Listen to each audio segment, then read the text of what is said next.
살면서 거절당해 보신 적이 있으십니까?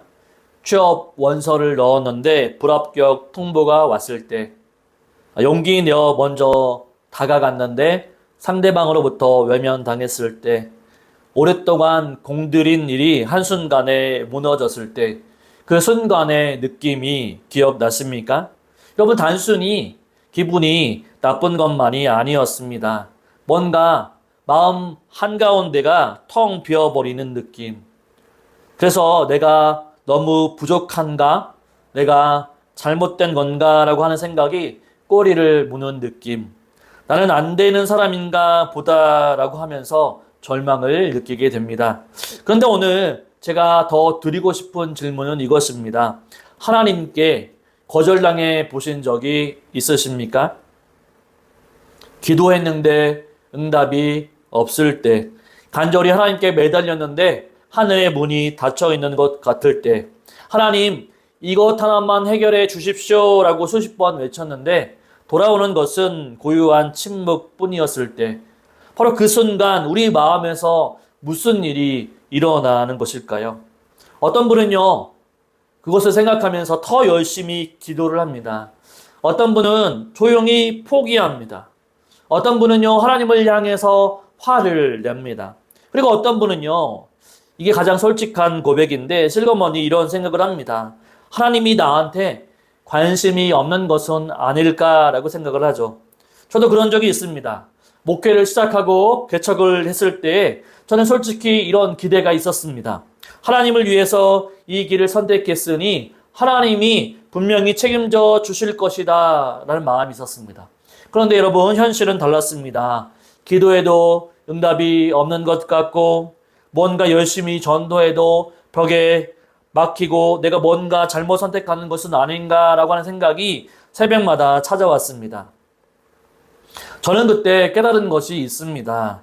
제 기도 안에는 사실 이런 전제가 숨어 있었던 것입니다. 나는 이 정도면 내 안에 바로 하나님으로부터 응답받을 자격이 있다라고 생각을 하게 된 거죠. 여러분, 이것이 문제였습니다. 저는 믿음으로 기도한다고 생각을 했지만 사실은 나의 공로를 먼저 계산하고 있었습니다. 내가 헌신한 만큼, 내가 희생한 만큼, 내가 기도한 만큼 하나님께서 분명히 그에 맞게 합당하게 응답하셔야 한다라고 하는 거래를 하고 있었던 것입니다. 그런데 성경은요, 오늘 우리에게 전혀 다른 이야기를 해주고 있습니다. 거절이 은혜였다라는 이야기를 들려줍니다. 예수님께 3번이나 거절당한 한 여인의 이야기입니다.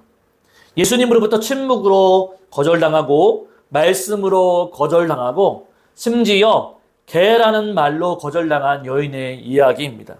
그런데 이 이야기 끝에서 예수님은 이렇게 말씀하시죠. 여자여, 내 믿음이 크도다. 그럼 어떻게 된 것입니까? 바로 예수님으로부터 3번 거절당한 사람이 어떻게 가장 위대한 믿음의 사람이 되었을까요? 오늘 이 본문을 통해서 우리가 함께 발견해 될 것은 이것입니다. 바로 하나님의 침묵은 거절이 아닙니다. 하나님의 지연은 포기가 아닙니다. 그리고 우리가 바닥까지 내려가는 그 자리가 사실은 하나님이 가장 크게 일하시는 자리입니다.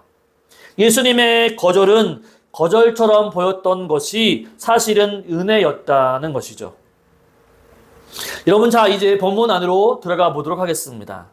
오늘 이 본문 안에는 한 여인이 등장합니다. 여러분, 이 여인의 예수님으로부터 거절된 첫 번째 조건을 한번 보십시오. 23절에 보면요, 이 여인은요, 가나안 여인이었습니다. 여러분, 가나안이라고 하는 이 이름이 당시 유대인의 사람들에게는 어떻게 들려졌는지 아십니까? 오늘로 치면 이렇습니다. 저 사람은요, 우리와 다른 사람이야. 저 사람은 우리 쪽 사람이 아니야. 예, 민족이 다르고 종교가 다르고 문화가 다른 사람. 당시 사회에서는 철저히 외면받는 사람이었습니다. 거기다가 그녀는요, 여성이었죠.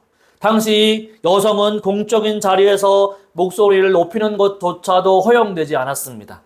그리고 그녀에게는요, 귀신 들린 딸이 있었습니다. 당시 사람들은 이 귀신 들림을 그 원인을 죄의 결과라고 이해했습니다. 그러니까 이 여인은 그 딸 때문에 더욱더 손가락질을 받았던 존재였던 거죠. 이방인이었고 여성이었고 귀신 들린 아이의 어머니였습니다. 이 세 가지 조건이 겹친 사람. 여러분 당시로서는 가장 주변부에 있는 사람, 가장 자격 없는 사람이었던 거죠. 그 여인이 예수님께 나옵니다. 그리고 소리를 지릅니다. 주 다윗의 자손이여 나를 불쌍히 여기소서 내 딸이 흉악하게 귀신 들렸나이다. 여러분 이 부르짖음은요 단순한 요청이 아닙니다. 여러분 생각해 보십시오. 이것은 처절한 어머니의 절규입니다. 딸이 귀신 들려서 지금 고난을 당하고 있습니다. 딸의 모습을 보면 딸의 모습에서 눈앞에 아른거리는 딸의 모습을 보면서 이 여인의 삶은요 정말로 비참한 것이었죠. 아무것도 할 수 없는 존재. 그래서 이 어머니가 딸을 향해서 예수님을 향해 부르짖는 그 처절한 절규의 외침, 찢어지는 외침이었습니다. 그런데 예수님의 반응이 어떻습니까? 23절을 보니까요 예수님은요 말씀하지 않으셨습니다. 여러분 생각해 보십시오. 예수님은 침묵하셨습니다. 완전한 침묵입니다.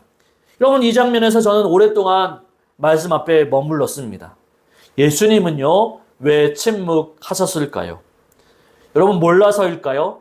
아닙니다. 예수님도 분명히 들으셨을 것입니다. 여러분 그렇다고 한다면 예수님이 관심이 없으셨을까요? 그것도 아닐 것입니다.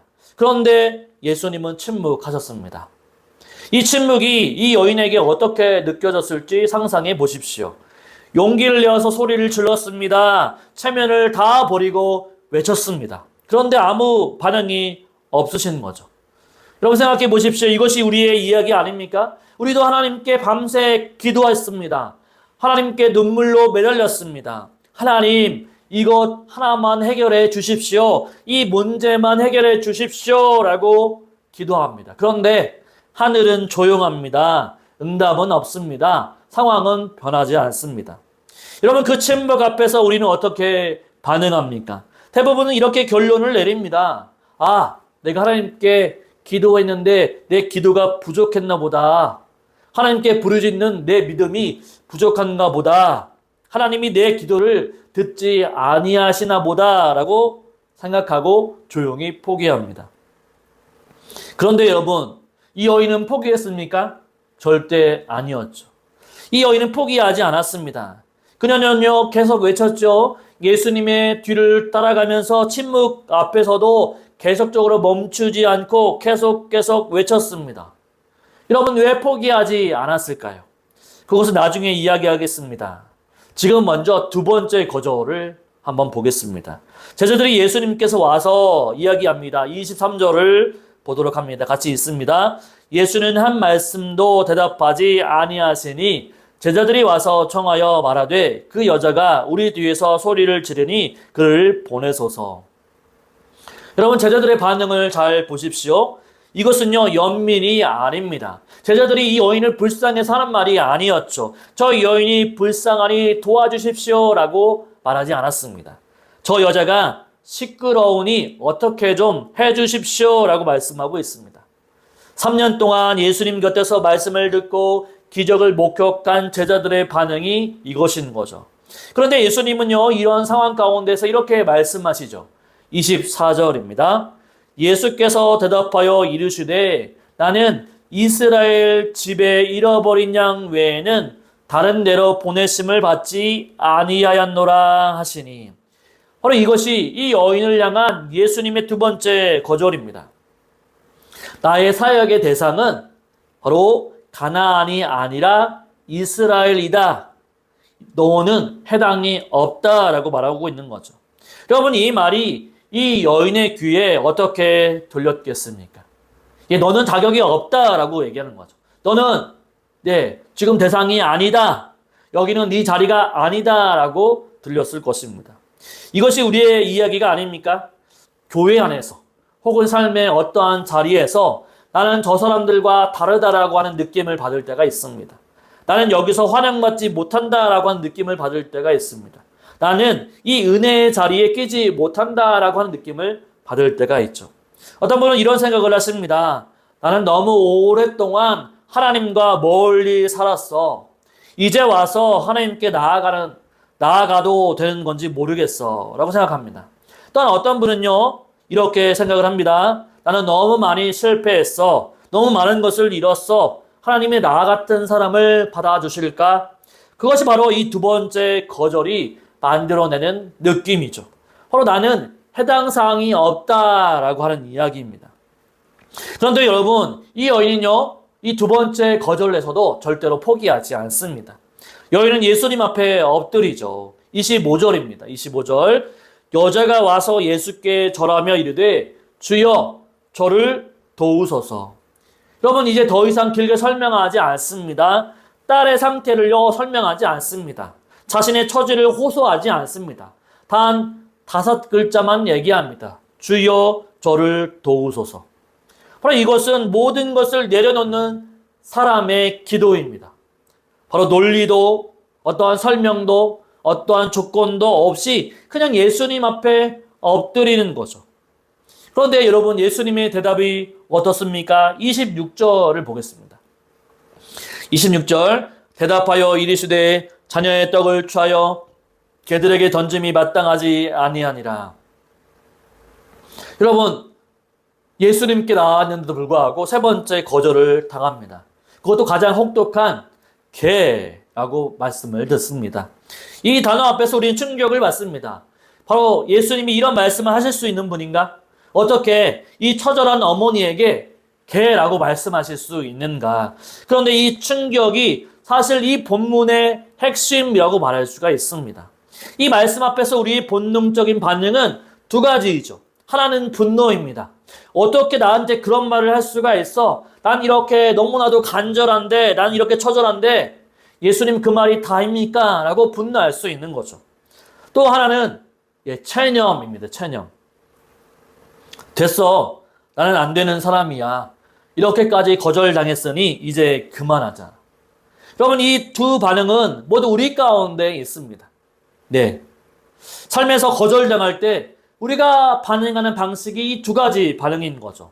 여러분, 분노하거나 포기하거나 아니면 항의하거나 사라지거나. 여러분, 그런데 이 여인은 분노하지도 않고 포기하지도 않았습니다. 그녀가 한 것은 완전히 달랐습니다. 그녀는 이렇게 이야기하죠. 주여 올소이다마는. 당신의 말씀이 맞습니다 라고 얘기하고 있는 거죠. 여러분, 이 고백이 이 본문의 심장인 거죠. 그녀는요 예수님께 반박하지 않았습니다. 저는 개가 아닙니다 라고 항변하지 않았던 거죠. 그녀는 그 말씀을 그대로 받아들였습니다. 맞습니다. 저는 개입니다. 저는 자격이 없습니다. 저는 은혜를 요구할 아무런 근거가 없습니다. 그리고 그 다음에 이어지는 말이 이것이죠. 개들도 제 주인의 상에서 떨어지는 부스러기를 먹나이다. 여러분, 이 말이 왜 위대한지 아십니까? 그녀는 예수님의 말씀 안에서 은혜의 가능성을 찾아낸 것입니다. 여러분, 개라고 하는 단어 안에 이미 전제가 되어져 있는 게 있습니다. 집 안에 있는 개라고 하는 거죠. 완전히 바깥이 아니라 이미 집의 울타리 안에 있는 존재, 그리고 집 안에 있는 개는요 주인의 상에서 떨어지는 부스러기를 먹을 수 있는 존재입니다. 그녀는요 예수님의 거절 안에서 숨겨진 은혜를 꺼낸 겁니다. 저는 자녀의 자리를 요구하는 것이 아닙니다. 부스러기 하나만 있으면 됩니다. 그 부스러기 하나가 제 딸을 살릴 수 있습니다. 바로 이것이 이 여인의 믿음의 실체인 거죠. 그런데 여기서 우리에게 가장 어려운 질문이 나옵니다. 왜 우리는 이 가나안 여인처럼 왜 하지 못하는 것일까요?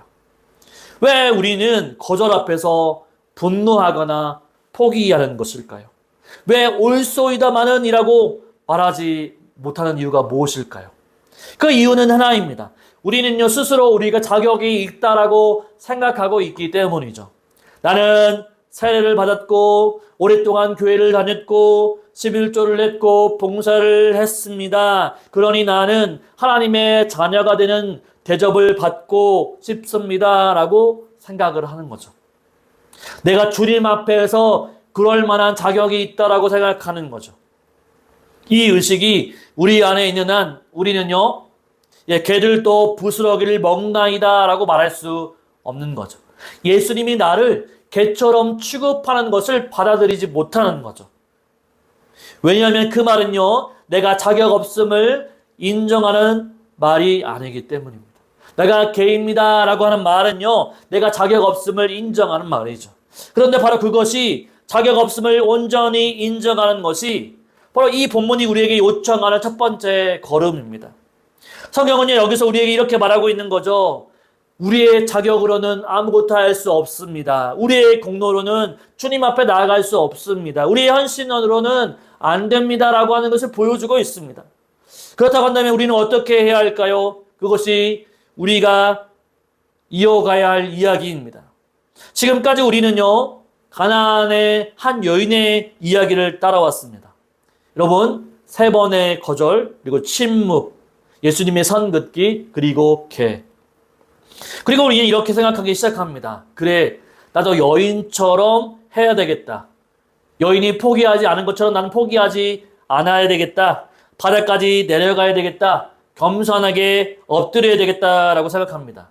그런데 잠깐만요. 그게 가능합니까? 솔직하게 한번 물어보겠습니다. 여러분 지금 당장 저 여인처럼 할 수 있습니까? 여러분 거절해도 포기할 수 있습니까? 개라고 하는 말을 들어도 여러분 분노하지 않을 수 있습니까? 자존심을 완전히 내려놓고 올소이다마는 이라고 말할 수 있습니까? 여러분 할 수 없습니다. 우리는 그렇게 할 수 없는 거죠. 이것이 이 본문이 우리에게 말하는 두 번째 진실입니다. 첫 번째 진실은요, 당신의 자격으로는 안 된다이고, 두 번째 진실은 우리의 노력으로도 안 된다라고 하는 것입니다. 생각해 보십시오. 가나안 여인이 처한 상황 가운데서 개라는 말을 듣고도 분노하지 않으려면 어떻게 해야 될까요? 네, 나는 분노를 참아야지 라고 결심하면 되는 걸까요? 나는 겸손해야지 라고 마음을 다 잡으면 되는 것일까요? 예, 해보신 분들은 아실 것입니다. 우리가 무엇인가 결심하면 3일은 갑니다. 하지만 3일밖에 못 가는 거죠. 마음을 다 잡는 것은 상황이 조금만 거칠어지면 무너지게 되어 있습니다. 우리 안의 자존심은요, 우리를 통제할 수 있는 것이 아닙니다. 그것은 우리가 가장 깊은 곳에 뿌리를 내리고 있는 죄의 본성인 거죠. 아담과 하와가 에덴에서 범한 죄가 무엇이었습니까? 이 선악과를 따먹을 수 있었던 이유는 그가 하나님과 같이 될 것이다 라고 하는 뱀의 유혹에 넘어가게 된 거죠. 그 죄의 핵심은요, 하나님과 같이 되려고 욕심, 스스로 높아지려고 하는 욕심이었던 것입니다. 내가 중심이 되려고 하는 욕망, 내가 인정하려고 하는 욕망, 인정받으려고 하는 욕망, 내가 자격 있는 자로서 대우받으려고 하는 욕망. 이것이 인류 전체에 흐르는 죄의 뿌리입니다. 여러분 그 뿌리는요, 우리가 결심한다고 해서 뽑히지 않습니다. 우리는 스스로 겸손해질 수 없습니다. 여러분 겸손은요, 우리가 스스로 연습해서 만들어낼 수 있는 것이 아닙니다. 겸손한 척 할 수는 있습니다. 그러나 진짜 겸손은 내가 자격이 없음을 바로 온 마음으로 인정하는 겸손. 그것은 바로 우리 안에서 나오지 않습니다. 여러분 이 본문을 읽으면서 이런 생각을 하시는 분이 있을 겁니다. 아, 저 여인의 믿음이 대단하다. 나도 저런 믿음을 가져야 되겠다라고 하는 마음을 가지신 분이 있을 겁니다. 그런데 여러분, 그 믿음은 우리가 만들어내는 것이 아닙니다. 믿음이 부족하다고 느낄 때 우리 이렇게 하죠. 하나님 앞에 믿음을 더 큰 믿음으로 나가려고 새벽 기도를 나갑니다. 더 나가죠. 성경을 더 많이 읽습니다. 금식을 합니다. 헌금을 더 많이 드립니다. 여러분 이것이 잘못된 것은 아니죠. 그런데 이것이 믿음을 만들어내는 것일까요? 아닙니다. 왜냐하면 이 모든 행위의 동기가 여전히 내가 이만큼 하나님 앞에 헌신하면 믿음이 생길 것이다 라고 하는 공로의식에 기반하기 때문입니다. 우리는 믿음을요, 어떠한 노력으로 획득하려고 합니다. 그러나 에베소서 2장 8절은 이렇게 말씀하고 있습니다. 같이 한번 읽어볼까요? 너희는 그 은혜에 의하여 믿음으로 말미암아 구원을 받았으니 이것은 너희에게서 난 것이 아니요 하나님의 선물이라. 여러분, 믿음도 하나님의 선물입니다. 우리가 만들어내는 것이 아니죠. 우리가 쌓는 것이 아닙니다. 우리가 훈련으로 획득한 것이 아닙니다. 그것은요, 하나님이 주시는 거죠. 그렇다고 한다면 우리는 어떻게 해야 할까요? 이것이 핵심 질문입니다. 이 본문에서 여러분 가장 충격적인 장면 중 하나는 사실 가나안 여인이 아니라 제자들이었습니다. 그들은요 3년 반 동안 예수님 곁에 있었습니다. 오병이의 기적을 눈으로 보았습니다. 폭풍을 잠잠케 하시는 것을 목격했습니다. 죽은 자를 살리시는 경험을 했습니다. 그런데 이 순간 제자들이 한 말이 무엇이었습니까? 그 여자가 우리 뒤에서 소리를 지르니 바로 그를 보내소서. 여러분, 이것이 3년 동안 예수님 곁에 있었던 사람들의 반응입니다. 이것이 무엇을 말합니까? 예수님과 오래 함께 다닌다고 해서 자동으로 믿음이 커지는 것이 아니라고 하는 거죠. 교회를 오래 다녔고 성경을 많이 읽었다고 해서 봉사를 열심히 했다고 해서 그것이 자동으로 우리를 변화시키지 않는다라고 하는 거죠. 제자들은 예수님을 알았지만 이 순간 예수님의 마음을 전혀 이해하지 못했던 것입니다. 그들은 예수님에 관한 지식은 있었지만 예수님을 향한 믿음은 없었던 거죠. 바로 이것이 아는 것과 믿는 것은 다르다는 것을 우리에게 얘기해 줍니다.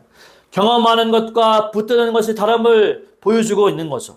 그리고 우리는 스스로의 힘으로 바로 아는 것을, 바로 예수님을 아는 것을 믿는 것으로 전환시킬 수 없다라고 하는 거죠. 여러분, 여기까지 오면 우리는 완전한 막다른 골목에 서게 됩니다. 자격도 없고 노력도 안 되고 결심으로도 안 되고 오래 미뤘다고 해결되는 것도 아니고. 그렇다면 어떻게 해야 할까요? 이 질문에 앞서서 우리는 두 가지 선택을 해야만 합니다. 하나는요, 더 열심히 하는 거죠. 그래도 내가 뭔가 해야 하지 않겠어? 이런 포기할 수 없어 라고 생각하면서 더 열심히 하는 겁니다. 다른 하나는요, 완전히 포기하는 거죠.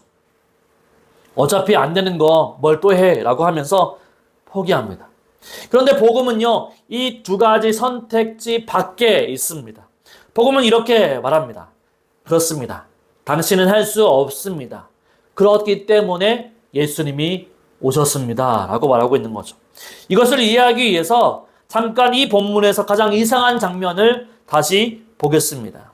본문 21절에 보면요, 예수께서 거기서 나가사 두로와 시돈 지방으로 들어가시니 라고 하는 말씀이 나옵니다.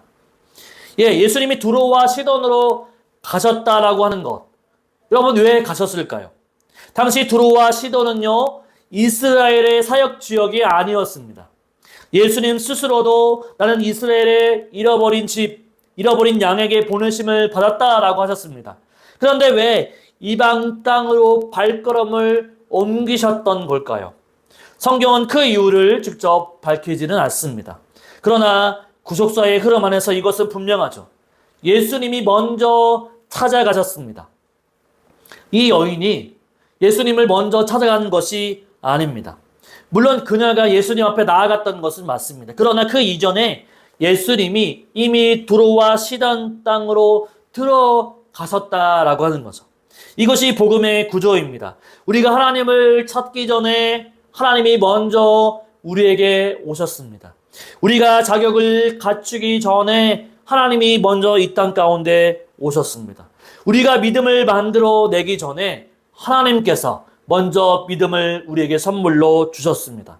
그리고 이것이 십자가에서 완성됩니다. 우리가 하나님 앞에 나아갈 수 없었을 때에 하나님이 우리에게 오셨습니다. 우리가 아직 죄인 되었을 때, 우리가 원수 되었을 때, 우리가 가난한 여인보다 더 자격이 없을 때에 예수님이 십자가로부터 오셨습니다. 로마서 5장 8절은 이것을 말하고 있는 거죠. 같이 읽어볼까요? 우리가 아직 죄인 되었을 때 그리스도께서 우리를 위하여 죽으심으로 하나님께서 우리에 대한 자기의 사랑을 확증하셨느니라. 여러분, 아직 죄인 되었을 때 자격을 갖춘 후가 아닙니다. 믿음이 커진 후가 아닙니다. 충분히 헌신한 후가 아니죠. 아직 죄인 되었을 때, 아직 개와 같았을 때, 아직 자격이 전혀 없을 때에 예수님이 오셨습니다. 여러분, 이제 가나안 여인의 그 한마디로 한번 들어가 보도록 하겠습니다. 주여 올소이다마는, 이 말이 왜 이렇게 위대한지 이제는 더 깊이 이해할 수 있습니다. 올소이다. 예, 당신의 말이 맞습니다 라는 얘기이죠. 나는 자격이 없습니다. 나는 개입니다. 나는 아무런 근거가 없습니다 라는 말입니다. 이것은요, 자기 비하의 의미가 아닙니다. 이것은 복음의 출발점이죠. 저는 맞습니다. 연약합니다. 자격이 없습니다 라고 하는 뜻이죠. 복음은요, 자격이 없는 자에게 주어지는 하나님의 선물, 은혜입니다. 그런데 자신이 자격 없음을 인정하지 않는 자는요, 복음이 필요 없는 것이고 복음을 받을 수가 없습니다. 왜냐하면 그에게는 복음이 필요 없기 때문이죠. 여러분, 올소이다 마는에서 마는요, 그럼에도 불구하고 라고 하는 뜻입니다. 나는 자격이 없지만 당신은 은혜로우신 분입니다. 나는 개이지만 바로 개도 주인의 집안에 있습니다. 나는 부스러기조차 받을 자격이 없지만 당신의 부스러기는 나를 살리기에 충분합니다 라는 이야기입니다. 이 두 부분이 합쳐질 때 그것이 바로 믿음이라고 하는 거죠. 자격 없음의 완전한 인정. 나는 자격이 없습니다. 그리고 그럼에도 불구하고 내가 하나님의 은혜를 붙잡습니다 라고 말하는 것. 이것이 바로 믿음의 구조인 거죠. 그리고 이 믿음은 우리가 만들어낸 것이 아닙니다. 바로 이 여인은 어떻게 이런 믿음을 가질 수 있었습니까? 그것은요, 그녀가 예수님이 어떠한 분이신지를 분명히 알았기 때문입니다. 그녀는요, 예수님을 내장이 끊어지는 궁유를 가진 분으로 먼저 알았습니다. 그녀는요, 예수님을 거절하신 분이 아니라 거절처럼 보이는 말씀 안에서도 은혜를 숨겨두시는 분으로 읽었기 때문이죠. 여러분, 예수님을 제대로 알면 포기할 수가 없습니다. 예수님이 어떤 분인지를 알면 침묵 앞에서도 외칠 수 있습니다. 거절 앞에서도 엎드릴 수 있습니다. 개라고 하는 말을 들어도 올소이다마는이라고 말할 수 있습니다. 그리고 이 알면요, 우리가 공부해서 얻어지는 지식이 아닙니다. 이것은 성령 하나님이 우리 안에서 일으키시는 살아있는 암이라고 말할 수 있습니다. 그래서 오늘 이 자리에서 제가 드리고 싶은 말씀이 이것입니다. 더 열심히 믿으십시오가 아닙니다. 더 겸손해지십시오가 아닙니다. 저 여인처럼 포기하지 마십시오가 아닙니다. 그것은 결국 우리에게 불가능한 것을 요구하는 것이기 때문이죠. 오늘 이 본문이 우리에게 요청하는 것은 단 하나입니다. 예수님을 바라보십시오. 예수님이 누구이신지를 보십시오. 그분은 이미 두로와 시돈으로 오신 분입니다. 우리가 준비되기 전에 먼저 움직이신 분이십니다. 우리가 자격을 갖추기 전에 십자가로 오신 분이십니다. 우리가 아직 죄인 되었을 때에 우리를 위해서 죽으신 분이십니다. 여러분, 그 예수님을 보면 우리는 포기할 수가 없습니다. 그 예수님을 보면 올소이다마는 이라고 말할 수가 있습니다. 그 예수님을 보면 부스러기 하나면 충분합니다 라고 고백할 수 있습니다. 왜냐하면요, 예수님의 부스러기는 우리의 모든 죄를 덮고도 남을 수 있기 때문입니다. 예수님의 부스러기는 우리의 모든 연약함을 치유하고도 남았기 때문입니다. 예수님의 부스러기는 우리의 가장 깊은 절망을 뒤집기에 충분하기 때문이죠. 여러분, 우리는 할 수 없습니다. 그래서 예수님이 필요합니다. 그리고 예수님이 이 땅에 오셨습니다. 여러분, 본문의 마지막 장면으로 돌아가 보도록 하겠습니다. 여러분, 28절입니다. 이에 예수께서 대답하여 이르시되 여자여 내 믿음이 크도다 내 소원대로 되리라 하시니 그때로부터 그의 딸이 나으니라. 여러분, 그때로부터라고 말합니다. 즉각적입니다. 부분적이지 않습니다. 조건부가 아닙니다. 그때로부터 완전히 즉시 나았습니다. 여러분, 여기서 저는 한 가지를 오래 묵상했습니다. 이 여인은 무엇을 구했습니까? 예, 바로 부스러기였습니다. 개들도 주인의 상에서 떨어지는 부스러기를 먹나이다. 그녀는요, 부스러기를 구했습니다. 자녀의 자리를 요구하지 않았습니다. 여러분, 큰 것을 달라고 요구하지 않았습니다. 그저 부스러기 하나, 그 부스러기 하나가 내 딸을 살릴 수 있다고 믿었습니다. 그런데 예수님이 주신 것은 부스러기가 아니었습니다. 완전한 치유였습니다. 딸이 부분적으로 나은 것이 아니었습니다. 딸의 증상이 조금 완화된 것이 아닙니다. 그때부터 라고 하는 말씀을 통해 완전히 즉각적으로 나았습니다. 여러분, 이것이 복음인 거죠. 여러분, 우리는 늘 부스러기를 구합니다. 하나님, 이 상황만 좀 해결해 주십시오. 하나님, 이 관계만 조금 회복시켜 주십시오. 하나님, 이 병만 좀 낫게 해 주십시오. 하나님, 이번 달 생활비만 좀 채워 주십시오. 우리는 우리의 작은 필요를 들고 옵니다. 그리고 그것조차 받기에 자격이 없다고 생각합니다. 여러분, 그런데 예수님은 십자가에서 부스러기를 주신 것이 아닙니다. 죄사함을 예수님은 우리에게 주셨습니다. 의롭다 하심을 주셨습니다. 하나님의 자녀됨을 우리에게 주셨습니다. 영생을 주셨습니다. 성령을 보내주셨습니다. 여러분, 에베소서 1장 3절은 이것을 우리에게 얘기합니다. 같이 한번 읽어볼까요? 찬송하리로다 하나님 곧 우리 주 예수 그리스도의 아버지께서 그리스도 안에서 하늘에 속한 모든 신령한 복을 우리에게 주시되. 여러분, 모든 신령한 복, 여러분, 부스러기가 아닙니다. 모든 것이죠. 우리가 부스러기를 구하고 있는 동안 하나님은 이미 그리스도 안에서 완전하고 모든 신령한 복을 우리에게 주셨습니다. 그런데 여기서 여러분, 한 가지 더 묵상해야 할 것이 있습니다. 예수님은 이 여인에게 이렇게 말씀하셨죠. 여자여, 내 믿음이 크도다. 여러분, 이 칭찬이 어디서 나왔는지 기억하십니까? 3번의 거절을 통과한 자리에서 나왔습니다. 침묵을 견딘 자리에서 나왔습니다. 개라고 하는 말을 들은 자리에서 나왔습니다. 바닥까지 내려간 자리에서 나왔습니다. 여러분, 위대한 믿음은 위대한 환경에서 나오지 않습니다. 위대한 믿음은 위대한 절망을 통과한 자리에서 나옵니다. 지금 이 자리에 혹시 오랫동안 기도했는데 응답이 없는 분이 계십니까? 오랫동안 버텨왔는데 상황이 변하지 않은 것 같은 분이 계십니까? 3번이 아니라 30번, 300번 거절당한 것 같은 분이 계십니까? 그 자리가 바로 예수님이 이 믿음이 크도다라고 말씀하시는 자리입니다. 여러분, 거절이 은혜였습니다. 침묵이 하나님의 말씀이었습니다. 바닥이 가장 깊은 은혜의 자리였습니다. 그러나 저는 여기서 한 가지를 분명히 해야 하겠습니다. 여러분, 오늘 설교를 들으시면서 혹시 이런 생각을 하신 분이 계실 것입니다. 그래, 나도 저 여인처럼 포기하지 않겠어. 나도 더 열심히 매달리겠어. 라고 생각하시는 분이 있을 수 있습니다. 그런데 그것이 이 설교의 결론이 아닙니다. 여러분, 우리가 포기하지 않을 수 있는 이유는 우리의 의지가, 우리의 결단이 강해서가 아닙니다. 우리가 올소이다마는 이라고 말할 수 있는 이유는 우리가 겸손한 사람이어서가 아닙니다. 여러분, 단 하나이죠. 예수님이 먼저 우리를 포기하지 않으셨기 때문입니다. 예수님은 두런과 시돈으로 먼저 오셨습니다. 예수님은 우리가 아직 죄인 되었을 때에 먼저 오셨습니다. 예수님은 십자가에서 우리를 먼저 붙드셨습니다. 여러분, 우리가 믿음을 붙드는 것이 아닙니다. 예수님이 우리를 붙드셨습니다. 우리가 포기하지 않은 것이 아닙니다. 예수님이 우리를 포기하지 않으셨습니다.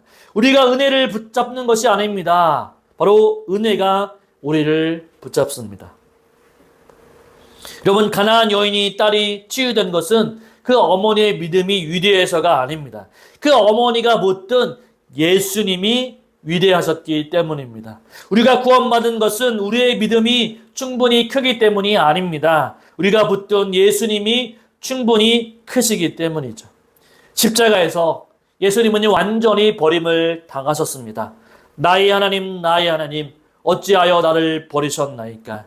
예수님이 그 침묵을 견디셨습니다. 예수님이 그 거절을 당하셨습니다. 예수님이 그 바닥까지 내려가셨습니다. 우리를 대신하여. 그래서 우리는 더 이상 하나님께 버림받지 않습니다. 예수님이 이미 버림받으셨기 때문입니다. 우리는 더 이상 개가 아닙니다. 예수님이 십자가에서 중간에 박힌 죄악의 담을 허무셨기 때문입니다. 우리는 부스러기를 구하는 자가 아닙니다. 예수님이 이미 모든 신령한 복을 우리에게 주셨기 때문입니다. 오늘 이 자리에서 마지막 한 가지만 여쭤보겠습니다. 여러분은 지금 어디에 서 있습니까? 여러분 침묵 앞에서 서 있습니까? 아니면 거절 앞에서 서 있습니까? 바닥 앞에서 서 있습니까?